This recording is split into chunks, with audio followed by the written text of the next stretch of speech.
Hi, I'm Rhys. I'm 22 years old and from Croydon in South London. So I had encephalitis around 7 years ago when I was 15 during my GCSE year. And now I'm working as a genomic epidemiologist at the University of Oxford, specialising in infectious diseases. I had viral encephalitis, although they didn't determine what sort of virus it was. So in the lead up to being diagnosed with encephalitis, I had symptoms of a stomach bug, so vomiting and diarrhoea. This sort of culminated in me going to bed one night feeling absolutely okay, and then I ended up having multiple seizures in the night. And my mum came and found me the next morning and called an ambulance, and I was sent to a local hospital where I was placed in a remotely induced coma. I was in a coma for 5 days, and when I came out of the coma, I didn't really know what happened.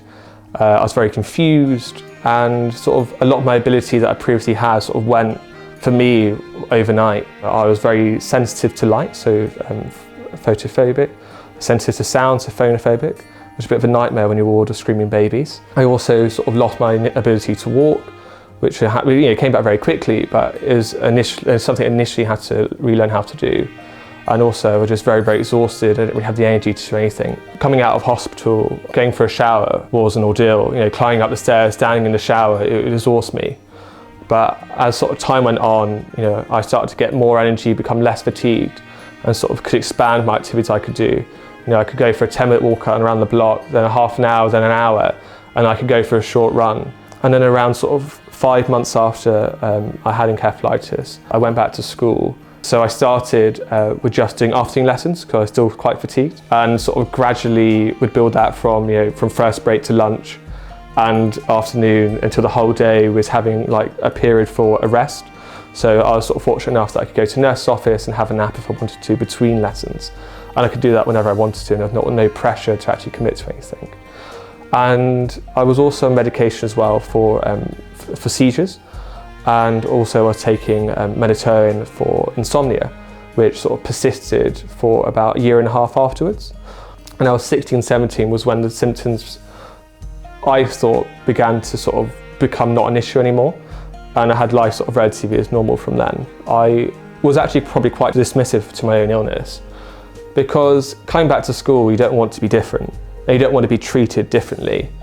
So even though I was off school for 5 months, I pretended like I was gone, for the Christmas holidays kind of thing, and acted like everything was normal, even though it wasn't necessarily as normal as I wanted it to be. For example, you had to think of my own capability still. I was still tired, I still need to go and get rest breaks, which is very different from beforehand. And for me, for example, I played rugby for years and I had to stop that, at least initially. I was quite lucky with my classmates as well. A lot of them are very supportive, but some of them did give a few jives. And you also had to have a moderately thick skin to be able to deal with that, because 15-year-olds are going to be 15-year-olds, and they're not necessarily going to be as compassionate, as warming as you would like them to be. You got to know who your real friends were. The people that would come up to central London to come and see you, or the people who would come after school to come and see you and drop off some work they've done and just chat to you about the gossip happening at school kind of thing. When I went back, I missed a lot of school and I had to catch up on a lot. And in particular, the coursework was a bit of a nightmare because everyone else had 3-4 months extra to do that than I did. And I think you just need to prioritise. For me, I missed other lessons that I didn't necessarily need to be in immediately to finish coursework for other courses. So it's prioritising your subjects in a time-mannered fashion and organising your time in a way that, even with your more limited capability, you can still manage to do the whole workload. To manage the fatigue, it's taking rests regularly throughout the day. And it's also knowing your cycle. For me at least, I got tired at regular intervals throughout the day, and I knew when they were going to be. So for example, after lunch, I know everyone's just eaten, but that was a time where I tended to get quite tired after the morning. And for then it's I knew I needed to have an hour to sleep or something. And going back to school as well, it's just knowing your own body. If you just need to go and take 45 minutes off to have a nap, go and do it. No one's going to judge you for it, no one's going to hold it against you. And you just need to know your own body, just know when to just take a break and recharge, relax, and then you can come back stronger. You're the best barometer of how you're feeling and what your after effects are.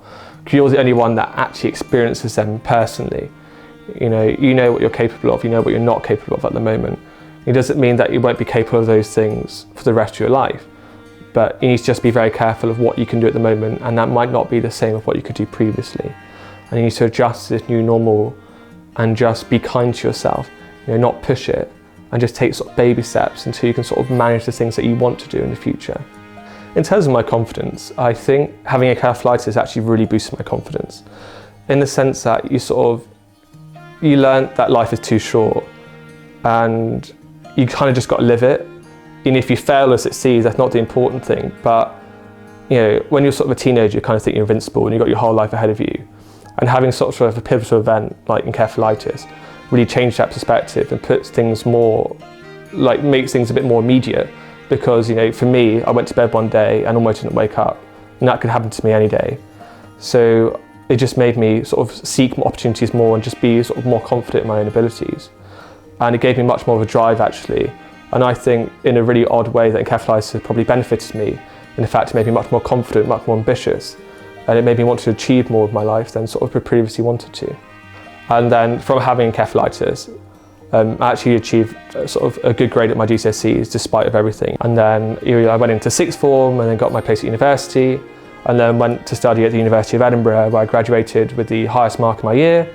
And then I went on to do a master's at Imperial and got a distinction, and now at the University of Oxford doing research.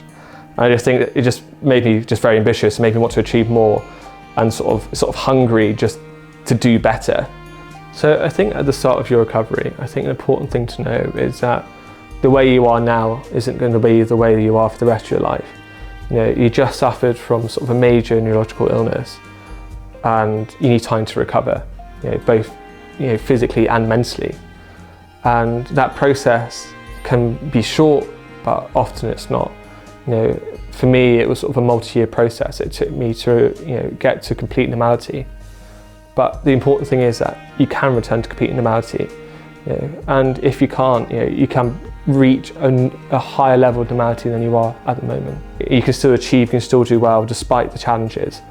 But in a sense, to be honest, it's actually you going back to school is much more admirable than someone else who hasn't had the same challenges and sort of experiences as you.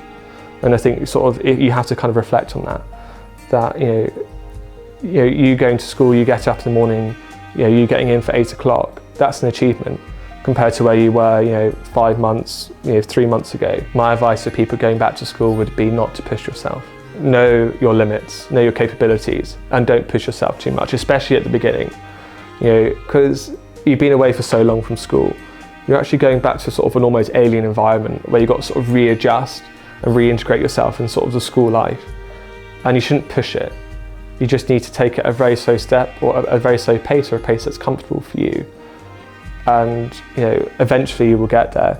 It might take a week, it might take a month, it might take a year. The first day back to school, for me, I just went to afternoons, and a month later I was going for full days. Day by day you might not necessarily see the process, but if you look at it over a longer time span, it gives you a much more holistic picture on the experience, and you can see where you started and where you've ended and what you've achieved in that.